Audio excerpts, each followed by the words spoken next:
गुरुर्मूर्ति पूजामूलं गुरुपदम्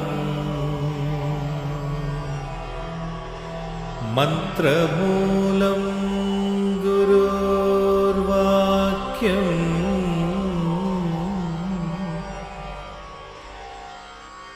मोक्षमूलं गुरुर्कृपा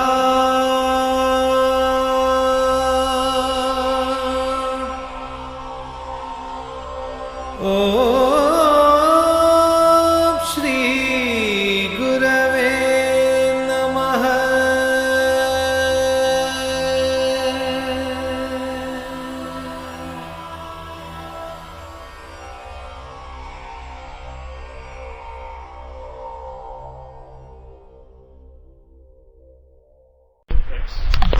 And they start prospering, they follow. When it's a matter of forming the government, they will not agree with each other. Each man works for his own. అందుకనే అంటారు prosperity divides, difficulties combine. I mean, they may be deadliest enemies. Suppose they are sinking together, if they are at the shipwreck in the sea, they will hold each other's hands and swim. That's human nature. So, God should give us just enough trouble to keep us sober. Not so much trouble that we can't bear. Just enough trouble. So 90% of prosperity and 10% of savory. So that keeps a man's balance. That is called experience. Experience in life means rough weather. All success, all happiness, it doesn't mean anything. It doesn't make a man wiser. You can't say he is experienced. What did he experience? Suppose somebody has never experienced any trouble. You can't call him experienced.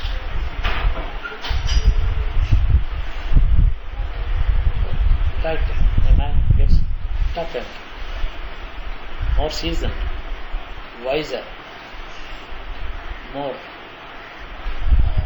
capable of taking any trouble and resistance. All these qualities are the result of suffering. All fair weather in life is no. That is, even God descended to this earth as human being. He had nothing to, had only suffering for his life. All life. Why did Rama suffer? He could not have committed sins in his past birth because he is God himself. And how can you explain the karma siddhanta? There was no karma, but yet he suffered. His married life was not a pleasant thing. They did not enjoy even a decade of happy togetherness. That is the quality of human life on the earth. He came down to share the human life along with the human beings. He shared the human life. The other people cannot share his divinity. Divinity can share the human suffering. So simple. So he never had any happy days with his wife. Could you name a few countries where there is harmony, Guruji? Harmony. Harmony, if there is no happiness, I mean, talking about a couple, for example, married life, the husband expects happiness, and wife also expects happiness. If that is not there, they have to agree to disagree or agree to suffer disagreement. That's not in the capacity of everyone. So both may be quite right in their respective arguments, and yet they can be separate. Nothing wrong with it. After all, people expect to be happy. There will be no serious troubles also. So you can have disagreement, but in a constructive way is what you say. Ideally speaking, they must agree. They don't agree each other. They must agree to disagree. That's the ideal state. You can't ask for it everywhere.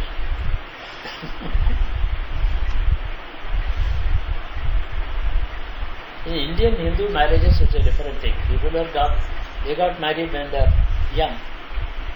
They did not have a discretion of their own. The girl did not know what is happiness, what to be expected, what is to be expected in married life and all that. So the tradition, like the train runs on the rails, it doesn't move aside.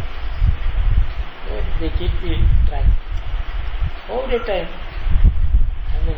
the sharp corners are rounded off. They go together happy. By the time they have 1, 2, 3, 4 kids, so their attention is diverted to something else. They stop looking at each other. Both of them start looking at them. There is no occasion to disagree. Although you can't call this successful and all that. Life makes it tolerable and then successful. అమ్మగారిని గురించి ఒకసారి చెప్పారు. After marriage మీరు అడిగారట. She asked you, how should I conduct myself? And the second day of our wedding, we sat on the banks of Godavari river. We went for a walk in the evening. We sat together, and then she said, "What is it that you expect of me as a housewife?" She said, by the time her father had brought her up, and he coached her in in the household management. She was managing the entire household. The second daughter. The elder daughter was already married. She was the second daughter. And she used to manage the household budget and all that. My mother-in-law didn't bother about anything. She was married to the kitchen. Relatives and all that. My wife used to manage the bank accounts, savings, his pilgrimage expenditure, charity, income tax. She said, I am somewhat trained in my father's household. So what is it that you expect of me in marriage? I said, only 2 things. Tidiness is next to godliness. These are the words I have taught. Tidiness or cleanliness is next to godliness. Hospitality is godliness. Whoever, it could be your enemy, he is a guest to you. Hospitality. These 2 principles within my small budget, whatever we can. I am not fond of luxuries. I eat very little. And you are free to take care of yourself as you like to be. But that's all. Okay, I understand that. She kept up the house open for any visitor, any guest. She used to work hard. Only after she was nearly 40, I could engage a cook in Warangal. Because regularly people used to be there guests. She managed. Expected nothing. I did not give her any birthday gifts or things. And you never had to remind her of anything after that? Never. She managed everything very well, brought up the children in strict discipline. Very strict. Absolutely no pardon. There is slight error. Apart from the marks in the school exams, conduct, behavior, manners, how they conduct themselves in society, they were all very important. And in Warangal, I was in the police department, somewhat important position I had. So everyone was targeted by the Naxalites. Their children used to be carried away and inducted into Naxalism. So when Rajsekhar passed out his 10th class, so there were indications that he is being tackled by some of the people behind my back. I told my wife, better we Shift this fellow to somewhere. He should not be a student of intermediate Warangal. Okay, I sent him away to Vijayawada. She went and met the principal. The principal asked that to Christian college principal, Loyola. Why are you shifting your son from Warangal? There are colleges. There are other influences, bad influences. Are you sure that we don't have, there are no such bad influences in my college? As far as I know, I don't know, but you must know better, sir. Take Mason without further argument. So, and put him there, and hired a house. Hostel was non-vegetarian also being said. So, she appointed an old lady for cooking his food and giving him the regular food. Took a respectable portion of the household, put him there, and then asked him to walk to the college in morning. That's good exercise for him. 6 months later, she gave him a scooter. In the meanwhile, he has to write a letter every weekend, not more than 10 lines. That should cover every aspect of it. What did he eat, what did he not eat, how is his homework, who are his friends, things like that. Only just 10 lines every weekend. Saturday he has to post it, Monday we get it. The fellow cried, I don't want to leave my home and mommy and all that. Nothing to it better.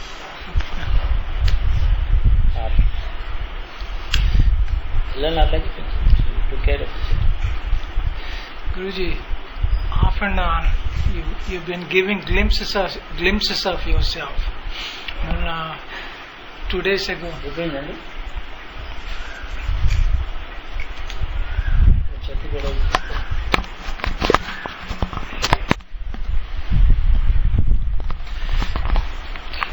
నాన్నగారి గురించి చెప్తుంటే, you said about how he got reformed overnight. The next sentence was, then you came into this world. Was it at your will that you came to this world? These things do happen. We have our own desires and intentions. Then these things are not always followed by excellent planning. Your desire and intentions are fulfilled by a divine plan. Plan is divine. Wish is yours. We don't plan everything ourselves. I want to have something done for the country. The plan is divine. My planning is always human level, bound to be erroneous, wrong, faulty, inefficient. Yet, if my intentions are clean, if I am honestly interested in the welfare of the people without any selfish motive, any ill will against anybody, it does receive the divine grace, and then some plan emerges. It's a good. We don't plan everything. There's a big difference between wish and fulfillment. Desire and a plan. But that is exactly where the divine hand has to be noticed. You have to see the unseen hand that works. Like Fitzgerald's translation of the Umar Khayyam, the writing finger writes and writes on. He says, it's a bit and although it's Sufi philosophy, the moving finger writes and writes on. So that is the moving finger. We are creatures, circumstances.